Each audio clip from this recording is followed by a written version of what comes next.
पहले, उसके बाद अंदर जाके दोबारा सामान की चेकिंग हुई और हर चीज़ हमारी भी चेकिंग हुई थी। उसके बाद हमें मेस में लेकर गए जहाँ हमने खाना खाया अराउंड 12 ओ क्लॉक। उसके बाद हम सारे चले गए थे फॉर्म फिल करने, जिसके बाद हमें वापस निकाला गया था शाम 7 बजे। अंधेरा हो चुका था।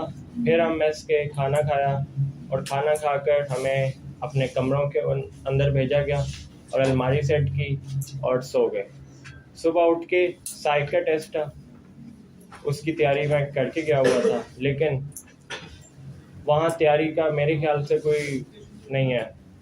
वहाँ दिमाग के अंदर उस वक्त जो चीज़ आए वो लिखनी होती है और देखनी होती है कि पॉजिटिव चीज़ लिखें। अल्लाह का शुक्र है साइक का टेस्ट भी गुजर गया। वहाँ लिखने की प्रैक्टिस, स्पीड की प्रैक्टिस होनी चाहिए और मेरी नज़र में कोई इसका नहीं है। ठीक है, मेरा साइक का इंटरव्यू भी हुआ था जिसमें उसने मुझे बुलाकर पूछा था कि मैंने अपने दादा के बारे में लिखा था फेवरेट पर्सनैलिटी, तो उसने पूछा था आप बताएं।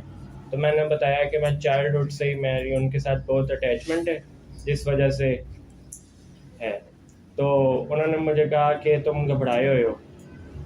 मुझे सर की बात याद थी कि सर ने कहा था कुछ भी वो पूछे सच बोल रहे। तो मैंने कहा हाँ जी मैं घबराया हूँ। कहती क्यों घबराए हो? मैंने कहा मुझे लगता है साइक का इंटरव्यू उसी का होता है जो नॉट रिकमेंड हो जाएगा। कहती कि मिथ है, कोई बात नहीं, घबराओ ना, आराम से इंटरव्यू दो। फिर उसने सारे फैमिली से रिलेटेड क्वेश्चन पूछे जो कि मैंने सच सारे आंसर दिए। उसके बाद उसने मुझे फंसाने की कोशिश इस तरह की कि उसने मुझे कहा कि अगर तुम्हें CSS में पुलिस ऑफिसर की पोस्ट मिलती है तो तुम आर्मी में आओगे कि वो परसू करोगे इस पुलिस की पोस्ट। मैंने कहा मेरा शौक आर्मी का है, मैं आर्मी को ही ज्वाइन करूँगा, मैं बेशक पुलिस का मुझे जो मर्जी पोस्ट मिल जाए। तो उसके क्वेश्चन थे ट्रिकी, जिससे बंदे को फंसाना उसका मकसद होता है कि वो आर्मी से हटकर कोई चीज़ बोले।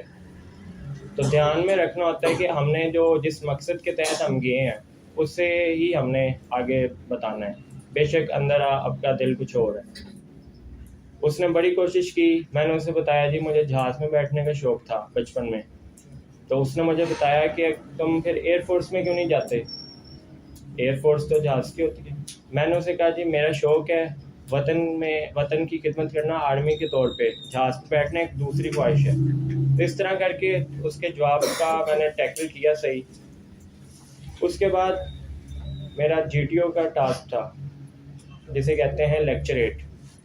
उसमें मुझे बताया गया था कि एक बच्चे को बाहर भेजकर बाकियों से वो न्यूज़ पूछते हैं और न्यूज़ मैंने पढ़ी हुई थी पहले। उन्होंने पूछी, मैंने बताई उन्हें।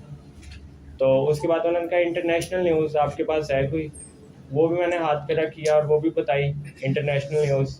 उसके बाद उन्होंने मुझे टॉपिक दिया, मैं बाहर चले गया। टॉपिक के बारे में 2-3 मिनट मिलते हैं, वो सोचना होता है।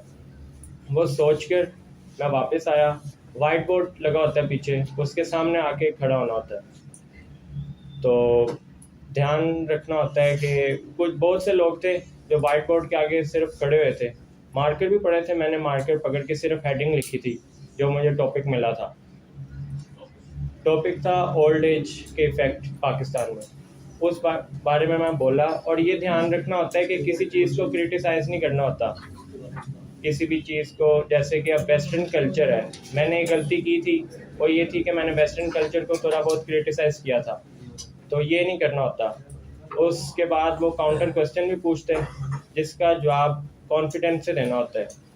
बेशक अगर आपको नहीं भी आता तो आपने फुल कॉन्फिडेंस से देना होता है। उसके बाद हमारा ग्रुप प्लानिंग का टास्क हुआ था जिसमें मेरे से कोई बिल्कुल ज़ीरो ग्रुप प्लानिंग हुई थी, बाकियों से हो गई थी, मेरी कैलकुलेशन ही गलत हुई थी सारी, जिस पर मुझे फिर अपने ऊपर डाउट आना शुरू हो गया था। लेकिन फिर मुझे सर की बात याद आई कि कुछ भी हो जाए गलती करके भूल जाना है, आगे टास्क उससे इफ़ेक्ट होते हैं। गलती हो गई, मैंने छोड़ दिया उसके बारे में।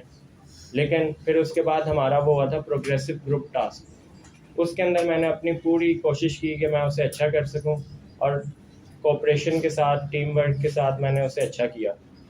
उसके बाद अगला दिन आया जिसमें हमने डिप्टी के साथ करना होता है ग्रुप डिस्कशन, इंग्लिश और उर्दू का टॉपिक होता है, वो किया और उसमें मैंने बहुत अच्छा बोला।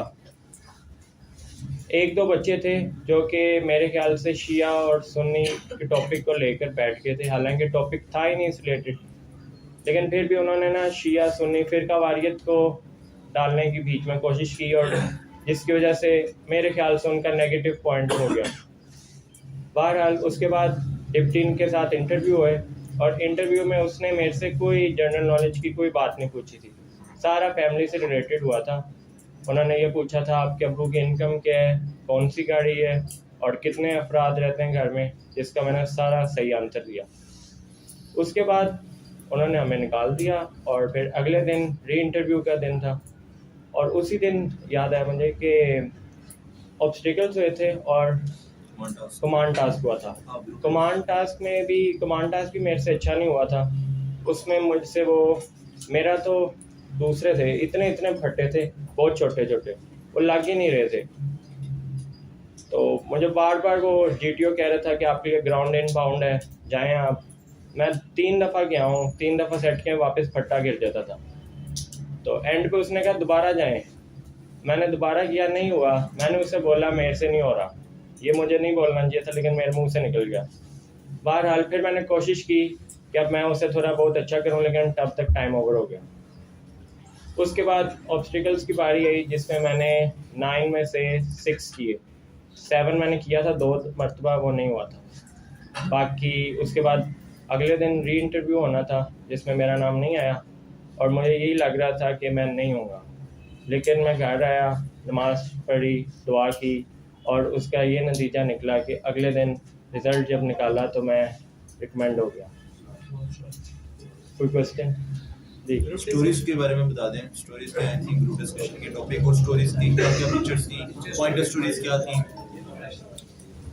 पॉइंटर स्टोरी का मुझे याद, पिक्चर के बारे में याद है कि एक औरत लेटी हुई थी बेड पे और खिड़की के पीछे एक बंदा न गुजर रहा था। दूसरी थी कि सारी फैमिली इकट्ठी हुई है, ब्लड सी थी। हाँ,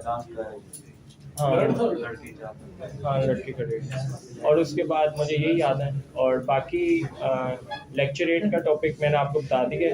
और ग्रुप डिस्कशन में था कि ऑनलाइन तालीम उर्दू में, इंग्लिश में था फायदे और नुकसान। इंग्लिश में टॉपिक था, इंग्लिश में था इफेक्ट ऑफ स्क्रीन टाइम।